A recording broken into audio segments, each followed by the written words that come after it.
সকল ভেদাভেদ ভুলে একতাবদ্ধ হয়ে দেশে আইনের শাসন প্রতিষ্ঠা করার লক্ষ্যে হিন্দু সম্প্রদায়ের নিকটে সহযোগিতা চেয়েছেন অন্তর্বর্তীকালীন সরকারের প্রধান উপদেষ্টা প্রফেসর ডক্টর মোহাম্মদ ইউনূস। দুপুরে ঢাকেশ্বরী মন্দিরে হিন্দু সম্প্রদায়ের নেতৃবৃন্দের সাথে মতবিনিময়কালে এ আহ্বান জানান তিনি। শুধু ধর্ম পরিচয়ে কেউ যেন কোনো পকেটে ঢুকে না যান, সেই আহ্বানও জানান doctor Yunus. নজরানা Chowdhury report.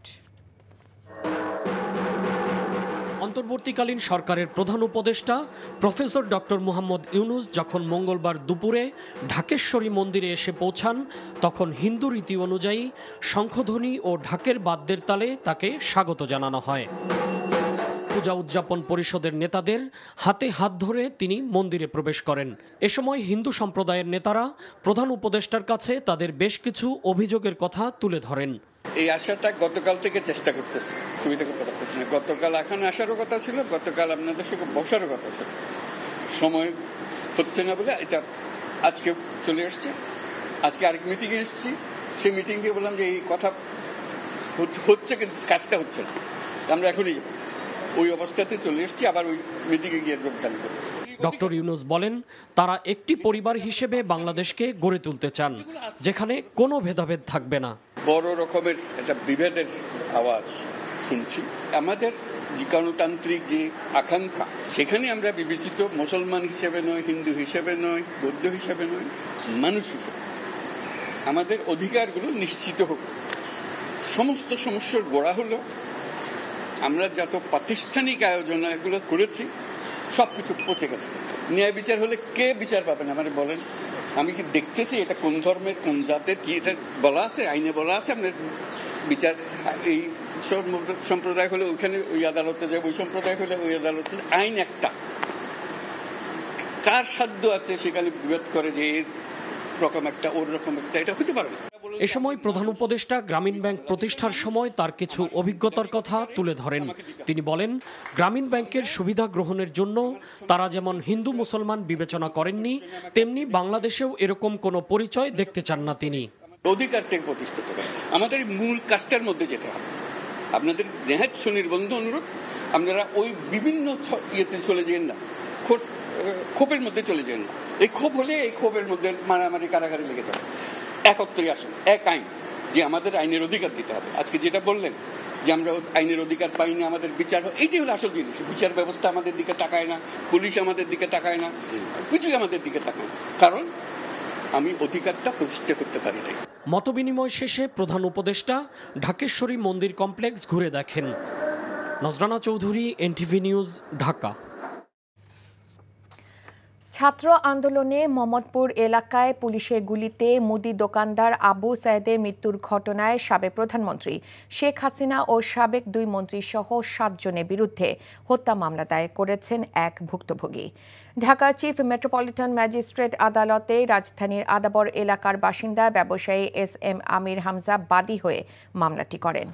Metropolitan magistrate Rajesh চৌধুরীর আদালতে দুপুরে মামলার শুনানি চলছে। শেখ হাসিনা ছাড়াও সাবেক সেতুমন্ত্রী ও আওয়ামী লীগের সাধারণ সম্পাদক ওবায়দুল কাদের, সাবেক স্বরাষ্ট্রমন্ত্রী আসাদুজ্জামান খান কামাল, পুলিশের সাবেক আইজি চৌধুরী আবদুল্লাহ আল মামুন, সাবেক ডিএমপি কমিশনার হাবিবুর রহমান, যুগ্ম কমিশনার বিপ্লব কুমার সরকার, সাবেক ডিবি প্রধান হারুনুর রশিদকে আসামি করা হয়েছে। এছাড়া অজ্ঞাত পুলিশ কর্মকর্তা বা পুলিশের সদস্য ও তৎকালীন সরকারের ঊর্ধ্বতন কর্মকর্তাদের অজ্ঞাতনামা হিসেবে মামলায় আসামি রাখা হয়েছে। 5 আগস্ট শেখ হাসিনা প্রধানমন্ত্রীর দায়িত্ব থেকে পদত্যাগ করার পর এই প্রথম তার বিরুদ্ধে কোনো মামলা দায়ের করা হলো। মামলা দাখিল করার পরে বাদীর জবানবন্দি গ্রহণ করেছেন এবং বক্তব্য শ্রবণ করার পরে বিজ্ঞ আদালত বলছে যে আদেশ পরে হবে, পর্যালোচনায় আদেশ হবে। আমরা অপেক্ষায় আছি। এই হত্যার তো কোনো বিচার হওয়ার সুযোগ নাই, বিকজ কেউ এখানে বাদী হয়ে মামলা করছে না। তারপরে আমি বিবেকের তাড়নায় এই আবু সায়েদকে নিয়ে কোর্টে আসার সিদ্ধান্ত নিই এবং আজকে আমি শেখ হাসিনা, ওবায়দুল কাদের, তারপরে ডিএমপি কমিশনার, পুলিশের সাবেক আইজিপি, পুলিশের সাবেক ডিসি এবং ডিসি উত্তর, ডিসি দক্ষিণ, ডিসি ডিবি, এদের বিপক্ষে হত্যা মামলা দায়ের করেছি। এ বিষয়ে জানতে এখন যাব ঢাকা চিফ মেট্রোপলিটন ম্যাজিস্ট্রেট আদালতে। সেখানে আছেন স্টাফ করেসপন্ডেন্ট নাজিবুর রহমান। নাজিবুর, শুনানি তো শেষ হয়েছে আমরা জানি, তো আদেশের ব্যাপারে কি তথ্য আছে আপনার কাছে, সে ব্যাপারে আমাদের জানান।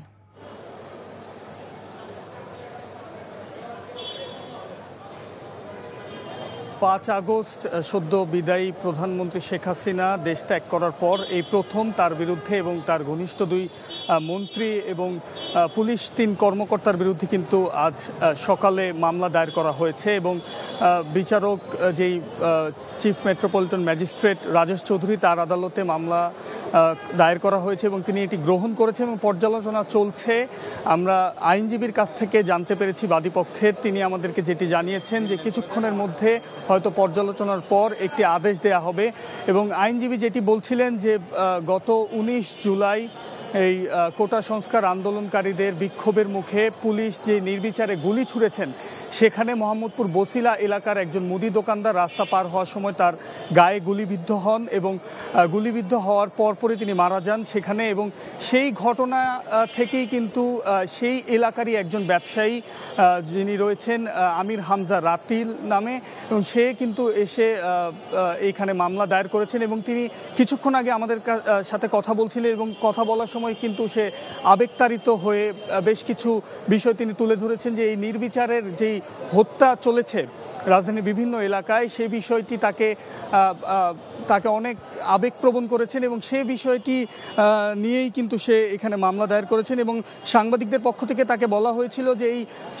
সদ্য বিদায়ী প্রধানমন্ত্রীর বিরুদ্ধে তিনি মামলা করেছেন সেক্ষেত্রে কোনো চাপ তার উপর প্রয়োগ করা হয়েছে কিনা। তবে সে যেটি বলছেন যে কোনো ধরনের চাপ তিনি ফিল করছেন না, এমনকি তিনি বলছেন যে শেষ পর্যন্ত তিনি মামলাটি লড়ে যাবেন এবং বাদীপক্ষের আইনজীবীও যথেষ্ট বলেছেন যে তিনি এই মামলাটি বিচারক ঠিকভাবে পর্যালোচনা করে সঠিক নির্দেশনায়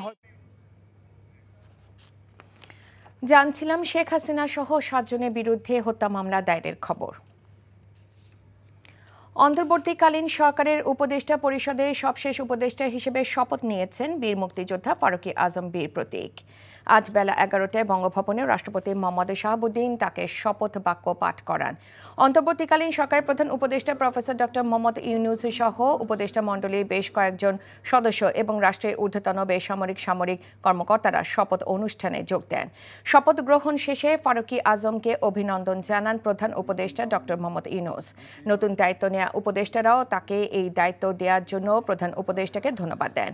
এর আগে গত 8 আগস্ট ঘোষিত 17 উপদেষ্টার মধ্যে প্রধান উপদেষ্টা সহ 14 জন শপথ নেন। পরবর্তীতে রোববার শপথ নেন আরও 2 জন উপদেষ্টা, কিন্তু ফারুকী আজম দেশের বাইরে থাকায় তিনি ওই 2 দফায় শপথ নিতে পারেননি।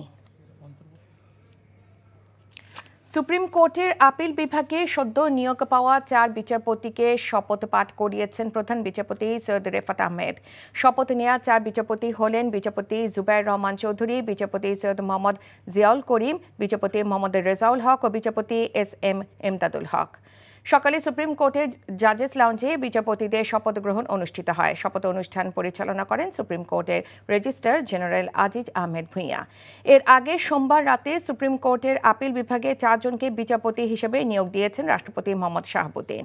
গতকাল রাতে নিয়োগ সংক্রান্ত প্রজ্ঞাপন জারি করে আইন মন্ত্রণালয়। প্রজ্ঞাপনে বলা হয়, রাষ্ট্রপতি সংবিধানের 95 এর 1 অনুচ্ছেদের ক্ষমতা বলে সুপ্রিম কোর্টের হাইকোর্ট বিভাগে কর্মরত 4 জন বিচারককে তাদের শপথ গ্রহণে তারিখ থেকে আপিল বিভাগে বিচারক হিসেবে নিয়োগ দিয়েছেন। 4 বিচারপতি নিয়োগ কার্যকরের মধ্য দিয়ে আপিল বিভাগে বিচারপতির সংখ্যা দাঁড়ালো 6 জনে। বিচারক নিযুক্ত হইয়া সশ্রদ্ধ চিত্তের শপথ বা দৃঢ়ভাবে ঘোষণা করিতেছি যে আমি আইন অনুযায়ী ও বিশ্বস্ততার সহিত আমার পদের কর্তব্য পালন করিব। 15 আগস্ট কোনো কর্মসূচির নামে কেউ যাতে নাশকতা করতে না পারে সেজন্য সর্বোচ্চ সতর্ক অবস্থানে থাকবে আইন শৃঙ্খলা বাহিনী। সকালে বিজিবি হাসপাতালে আহতদের দেখতে গিয়ে একথা জানান স্বরাষ্ট্র উপদেষ্টা অবসরপ্রাপ্ত ব্রিগেডিয়ার জেনারেল অবসরপ্রাপ্ত এম শাকওয়াত হোসেন। রাষ্ট্রীয় সব বাহিনীকে দানব বানিয়ে রেখেছিল উল্লেখ করে তিনি বলেন, বাহিনীগুলো আর কোনো সরকারের হুকুম পালন করবে না। যারা বাহিনীগুলোকে দানব বানিয়েছে তাদের বিরুদ্ধে আন্তর্জাতিক আইনে মামলা করা হবে। অভিযুক্ত পুলিশের বিরুদ্ধে সরকারি নীতি অনুযায়ী ব্যবস্থা নেওয়া হবে জানিয়ে তিনি বলেন, এরই মধ্যে রাষ্ট্রপতির কাছে একটি তালিকা দেওয়া হচ্ছে, বাকিদের তালিকা প্রস্তুত করা হচ্ছে। ইতোমধ্যে পুলিশ কমিশন তৈরির ব্যাপারে আলোচনা হচ্ছে। কমিশন হয়ে গেলে সেই নিয়মে পুলিশ চলবে বলেও জানান স্বরাষ্ট্র উপদেষ্টা। 15 আগস্ট আজকে বিকালে আমরা বসবো, we will discuss.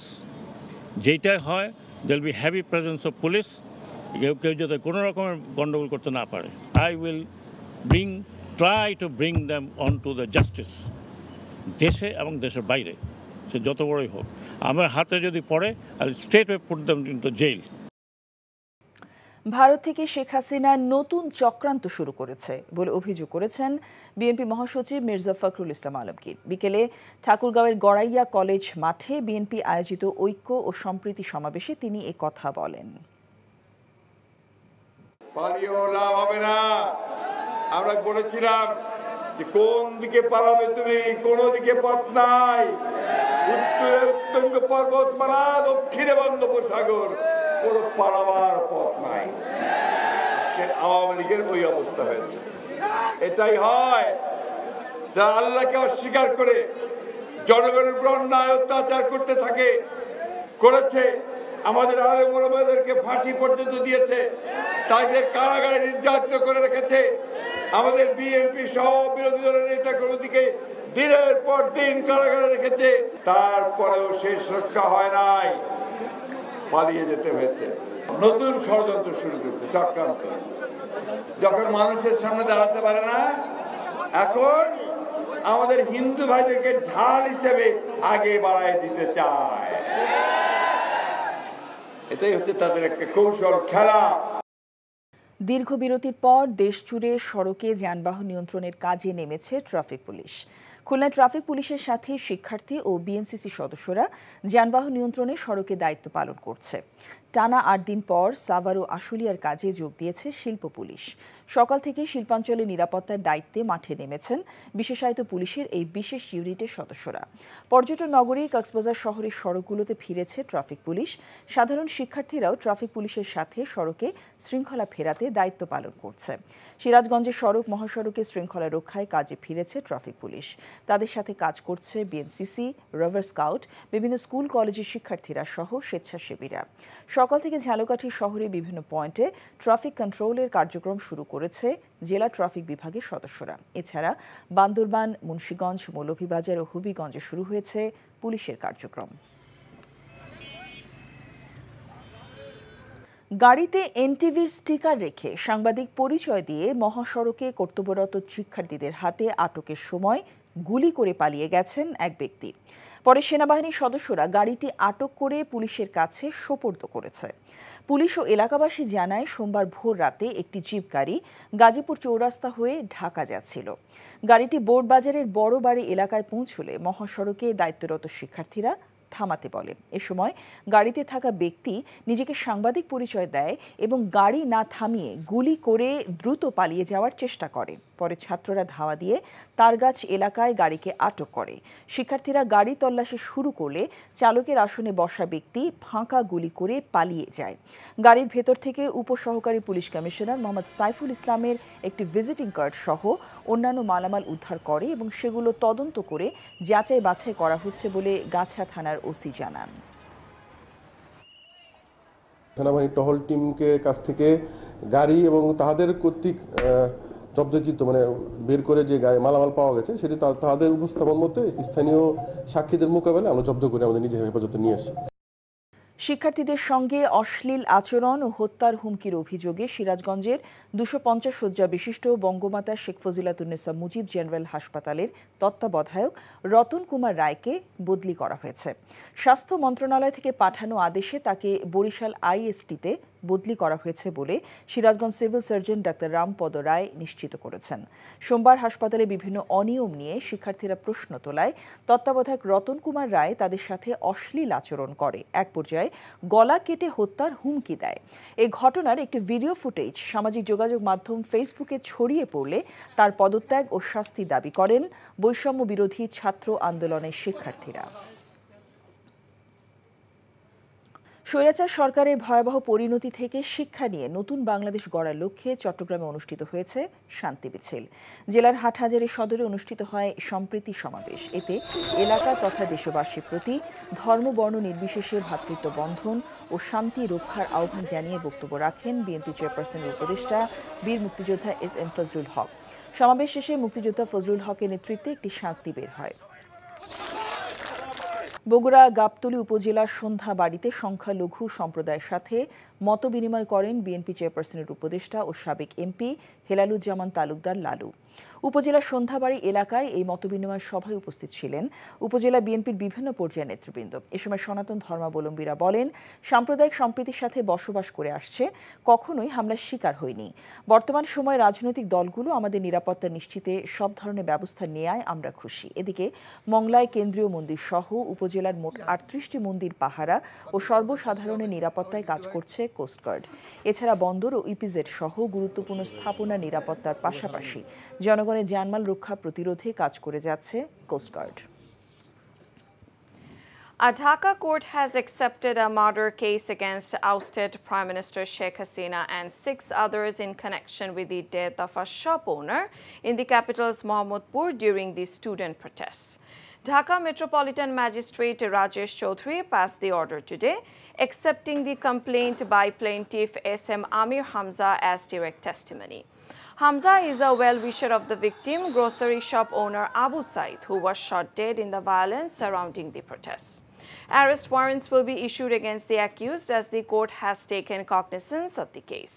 In addition to Hasina, the case also accuses Awami League General Secretary Obaidul Qadir, former Home Minister Asaduzzaman Khan, former IGP Chaudhry Abdullah Al Mamun, former DMP Commissioner Habibur Rahman, Additional Police Commissioner Harunur Rashid, and Joint Commissioner Biplab Kumar Sarkar.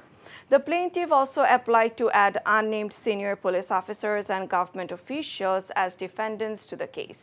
This is the first case filed against her over the violence. আমরা বিজ্ঞ আদালতে মামলা দাখিল করার পরে বাদীর জবানবন্দি গ্রহণ করেছেন এবং বক্তব্য শ্রবণ করার পরে বিজ্ঞ আদালত বলছে যে আদেশ পরে হবে, পর্যালোচনায় আদেশ হবে। আমরা অপেক্ষায় আছি। এই হত্যার তো কোনো বিচার হওয়ার সুযোগ নাই, বিকজ কেউ এখানে বাদী হয়ে মামলা করছে না। তারপরে আমি বিবেকের তাড়নায় এই আবু সাহেদকে নিয়ে কোর্টে আসার সিদ্ধান্ত নিই এবং আজকে আমি শেখ হাসিনা, ওবায়দুল কাদের, তারপরে ডিএমপি কমিশনার, পুলিশের সাবেক আইজিপি, পুলিশের সাবেক ডিসি এবং ডিসি উত্তর, ডিসি দক্ষিণ, ডিসিডিবি এদের বিপক্ষে হত্যা মামলা দায়ের করেছি।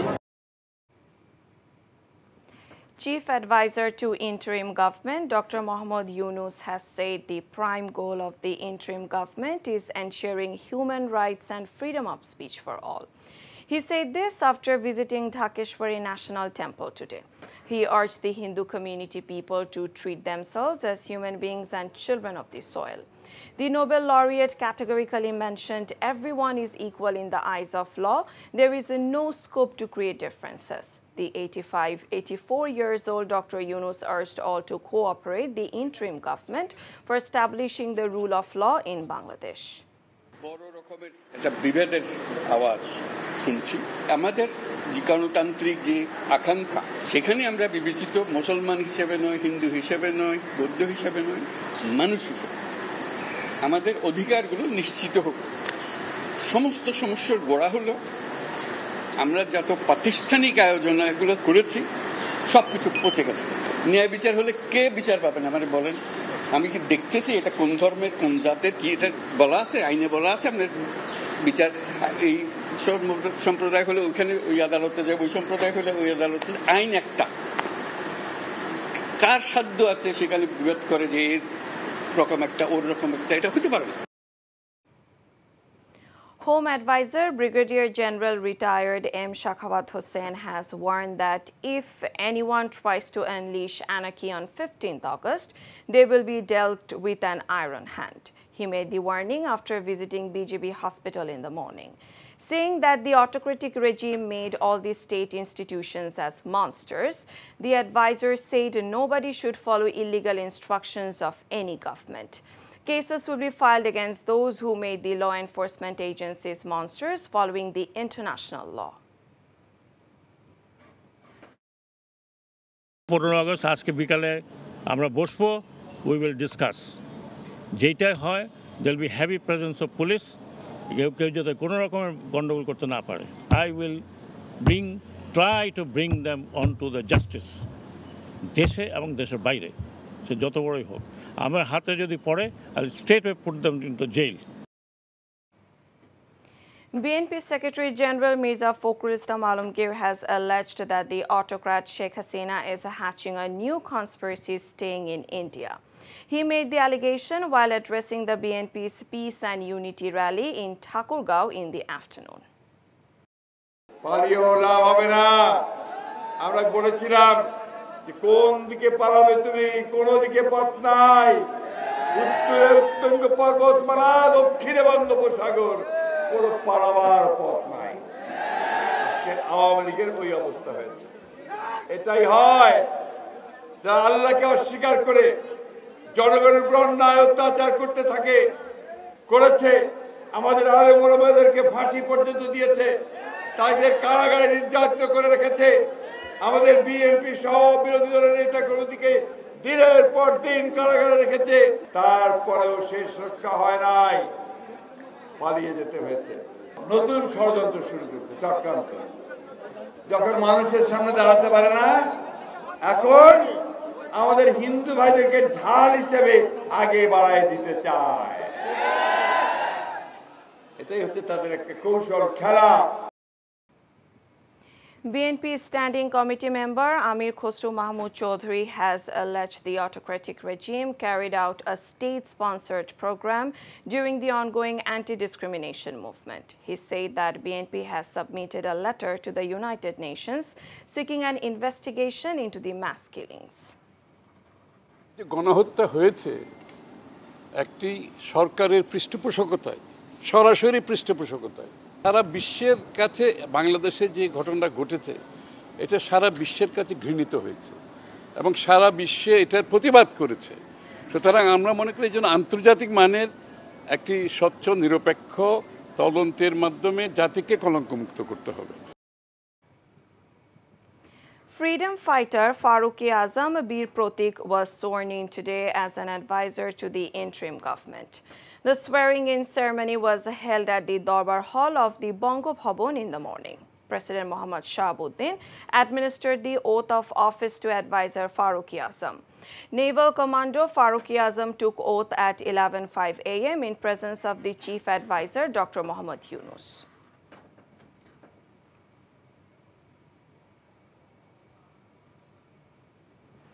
Cricket organizers and coordinators from all over the country staged a protest, calling for major reforms in cricket and the expulsion of corrupt individuals in Bangladesh Cricket Board.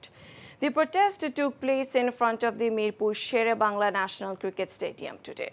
The protesters were also vocal in their calls for accountability regarding the actions of former Prime Minister Sheikh Hasina, with the chants and slogans echoing their demands for justice. Former footballer Aminul Haq led protesters demand resignations of incumbent BCB board, including its president Nazmul Hasan Papur. সাবেক প্রধানমন্ত্রী শেখ হাসিনার বিরুদ্ধে হত্যা মামলা হয়েছে। মুখ্য মহানগর হাকিম আদালতে মঙ্গলবার মামলাটি দায়ের করেন আমির হামজা নামের এক ব্যক্তি। পরে আদালত মামলাটি মোহাম্মদপুর থানায় গ্রহণের আদেশ দেন। সাবেক সরকার প্রধান ছাড়াও সাবেক দুই মন্ত্রী ওবায়দুল কাদের এবং আসাদুজ্জামান খান কামাল সহ প্রভাবশালী ৩ পুলিশ কর্মকর্তাকে দায়ী করা হয়েছে এজাহারে। নাজিবুর রহমানের রিপোর্ট। কোটা আন্দোলনকে ঘিরে সৃষ্ট সহিংসতায় ১৯ জুলাই মোহাম্মদপুরে পুলিশের গুলিতে আবু সায়েদ নামের এক মুদি দোকানি মারা যান। এই ঘটনায় অভিযোগ এনে সদ্য বিদায়ী প্রধানমন্ত্রী শেখ হাসিনার বিরুদ্ধে মামলা হয়েছে। মামলায় আরও নাম আছে স্বরাষ্ট্রমন্ত্রী আসাদুজ্জামান খান কামাল, আওয়ামী লীগ সাধারণ সম্পাদক ওবায়দুল কাদের, পুলিশের সাবেক মহাপরিদর্শক আব্দুল্লাহ আল মামুন, ডিএমপি কমিশনার হাবিবুর রহমান, যুগ্ম কমিশনার বিপ্লব কুমার সরকার ও গোয়েন্দা পুলিশের সাবেক কর্মকর্তা হারুনুর রশিদের। মামলার বাদী বলছেন শেখ হাসিনা সহ পুলিশের ঊর্ধ্বতন কর্মকর্তাদের নির্দেশেই হয়েছে এমন হত্যাকাণ্ড। অবশেষে বিবেকের তাড়নায় আর থাকতে না পেরে আজকে এসে খুনি হাসিনার এগেনস্টে হত্যা মামলার জন্য আবেদন করেছি। কোর্টে এই আবেদনের রেজাল্ট এখনো পেন্ডিং আছে। আমি শুরু করলাম, অনেকেই হয়তো ভয় পাচ্ছে, শেখ হাসিনার বিরুদ্ধে মামলা করতে চায় না। আমি আমার সাহস নিয়ে থাকবো, এরপরে যা হয় ফয়সালা তো আল্লাহর পক্ষ থেকে আসে, যা হয় এটা হবে। আমি এই মামলা শেষ পর্যন্ত লড়বো ইনশাল্লাহ। বাদীর জবানবন্দি গ্রহণ করে মামলাটি মোহাম্মদপুর থানায় গ্রহণের আদেশ দেয় বিচারক রাজেশ চৌধুরী। আমরা যে মামলায় আসামি করেছি তারা বিভিন্ন গণমাধ্যমে আপনারা দেখেছেন, ওনারা সরাসরি নির্দেশ দিয়েছেন ছাত্র এবং জনতাকে গুলি করার জন্যে। আমরা এই আসামিদের বিরুদ্ধে আইন আমলে নিয়ে মামলার একটি এফআইআর দেওয়ার জন্য আমরা বিজ্ঞ আদালতের নিকট আমরা নিবেদন জানিয়েছি। বিজ্ঞ আদালত মামলাটি এফআইআর হিসেবে গ্রহণ করার জন্য সংশ্লিষ্ট মোহাম্মদপুর থানাকে নির্দেশ দিয়েছেন। 5 আগস্ট সাবেক প্রধানমন্ত্রী শেখ হাসিনা দায়িত্ব থেকে পদত্যাগ করার পর এই প্রথম তার বিরুদ্ধে কোনো মামলা দায়ের হলো। Najibur Rahman, NTV news, Dhaka. অন্তর্বর্তীকালীন সরকারের প্রধান উপদেষ্টা ডক্টর মোহাম্মদ ইউনূসের সভাপতিত্বে উপদেষ্টা পরিষদের বৈঠক শুরু হয়েছে। এর আগে বিকেলে প্রধান উপদেষ্টা ডক্টর মোহাম্মদ ইউনূসের সাথে যমুনায় সাক্ষাৎ করতে যান হিন্দু বৌদ্ধ খ্রিস্টান ঐক্য পরিষদের নেতারা। তারা জানান, দুর্গাপূজার ছুটি 3 দিন করার ব্যাপারে প্রধান উপদেষ্টা আশ্বাস দিয়েছেন। জাগরণ হিন্দু মঞ্চের নেতারা প্রধান উপদেষ্টার কাছে নিরাপত্তার শঙ্কার কথা তুলে ধরেছেন। যারা সাম্প্রদায়িক সহিংসতা চালাচ্ছে তাদের বিচারের দাবিও করেন সংখ্যালঘু সম্প্রদায়ের নেতারা। এরপর প্রধান উপদেষ্টার সাথে সাক্ষাৎ করতে যমুনায় প্রবেশ করেছেন শেখ হাসিনা সরকারের আমলে গুম হওয়া ব্যক্তিদের সন্ধানে গড়ে ওঠা সংগঠন মায়ের ডাকের সদস্যরা। এদিকে সন্ধ্যা 7টায় অন্তর্বর্তীকালীন সরকারের প্রধান উপদেষ্টার কার্যালয় যমুনায় উপদেষ্টা পরিষদের বৈঠক শুরু হয়েছে। প্রধান উপদেষ্টা ডক্টর মোহাম্মদ ইউনূসের সভাপতিত্বে বৈঠকে উপদেষ্টা পরিষদের সদস্যরা অংশ নিয়েছেন।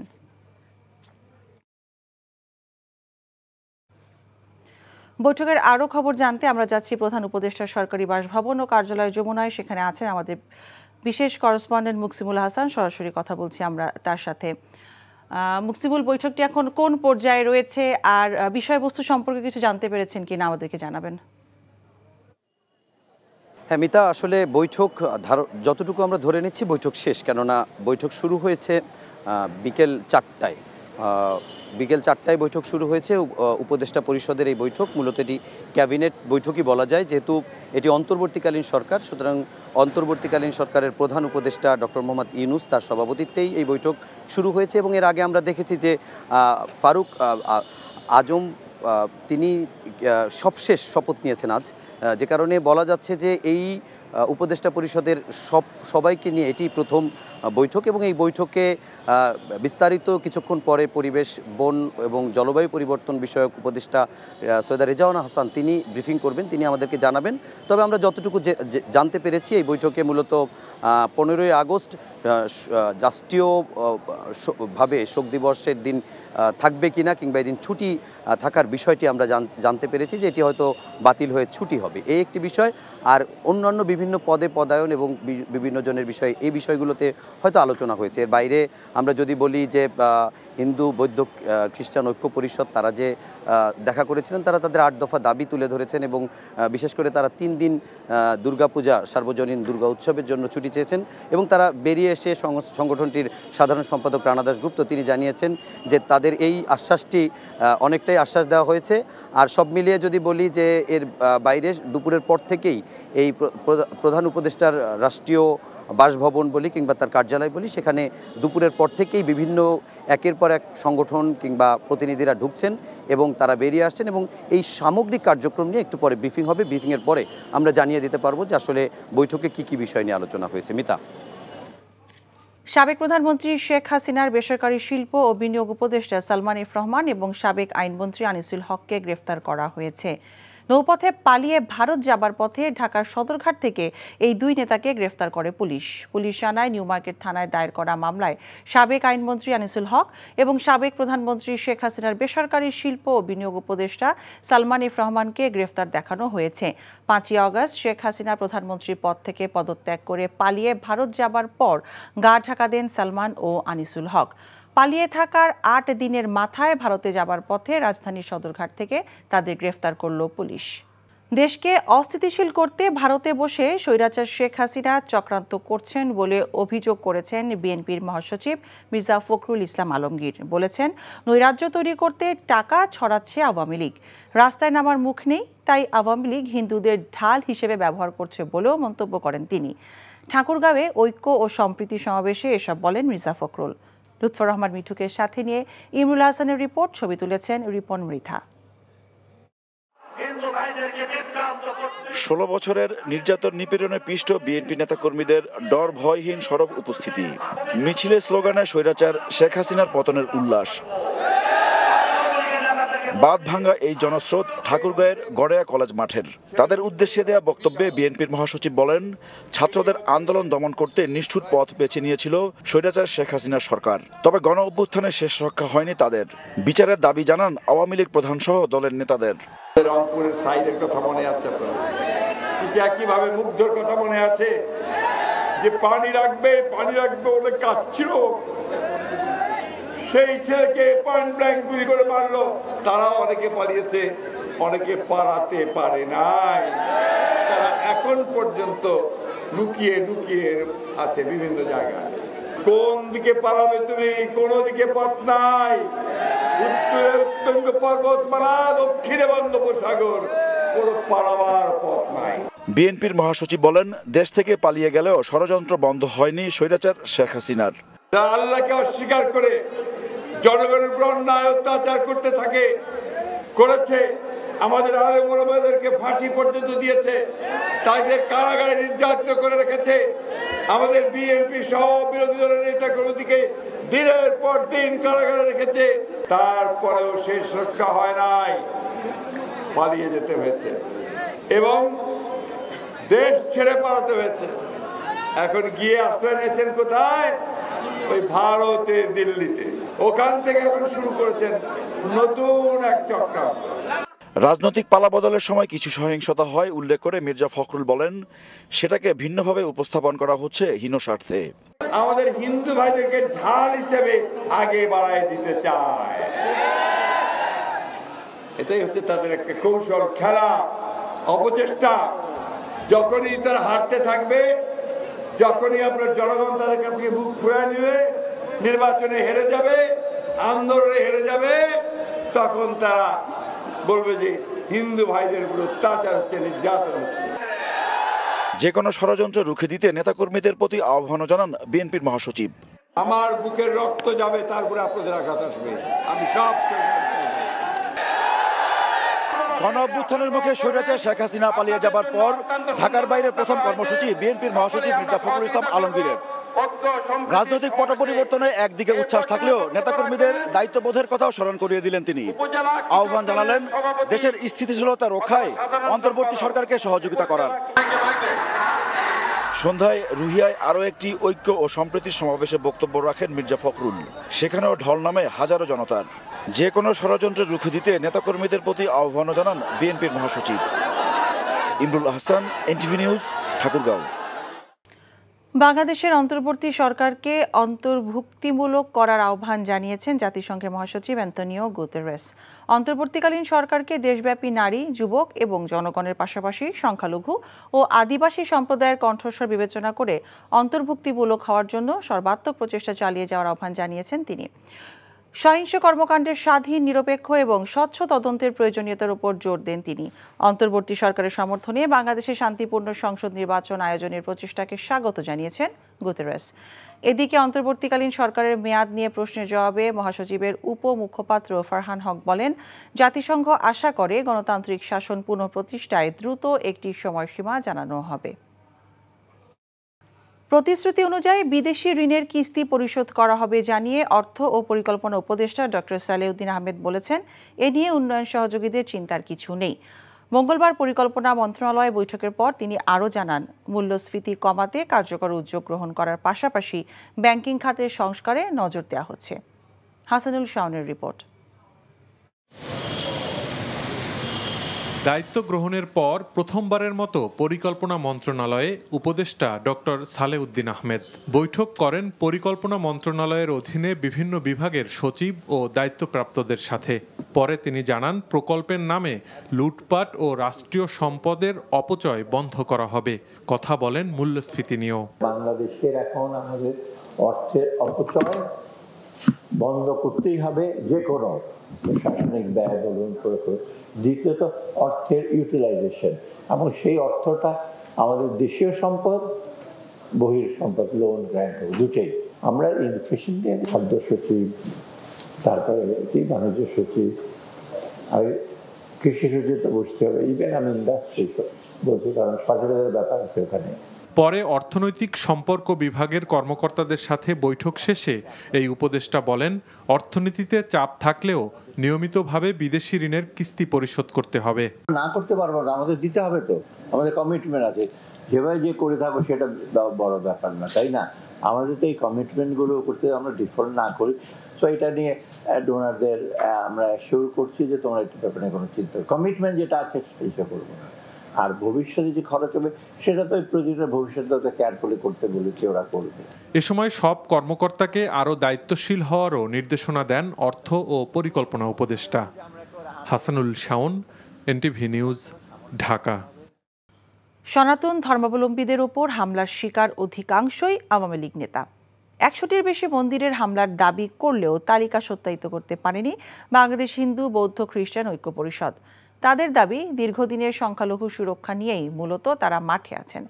তবে প্রতিবেশী দেশের অসত্য সংবাদ নিয়েও নিন্দা জানান তারা। নিয়ামুল আজিজ সাদেকের রিপোর্ট।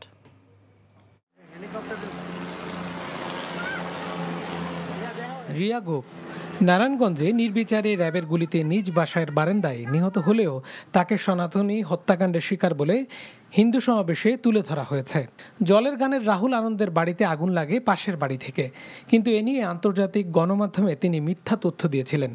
আওয়ামী লীগের নেতা হিসেবে অনেক হিন্দু নেতা প্রতিপক্ষের হামলার শিকার বলে জানিয়েছেন খোদ সেনাপ্রধান ওয়াকারুজ্জামান এবং জাতীয় কয়েকটি দৈনিক। মাইনরিটি রিলেটেড অপরাধ সংঘটিত হয়েছে 20টা জেলায়।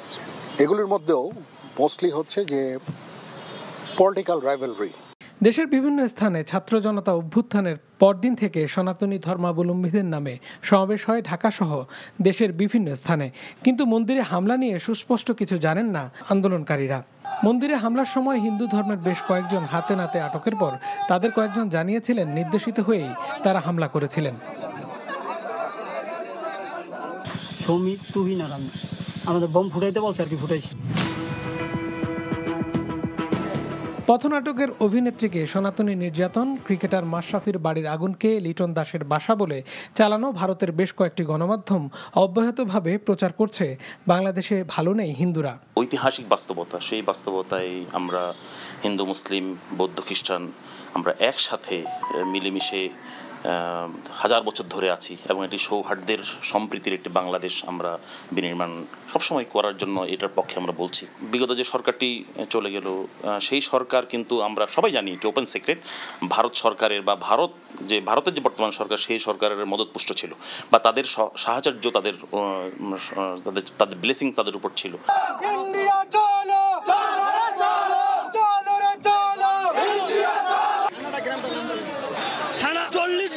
সংসার তছনছ করে দিছে।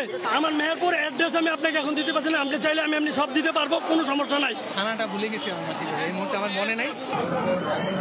আবার হিন্দুদের ওপর হামলার প্রতিবাদে সমাবেশ হলেও সেখানে শেখ হাসিনাকে দেশে ফেরানোর দাবিতে স্লোগান দিতে দেখা যায়।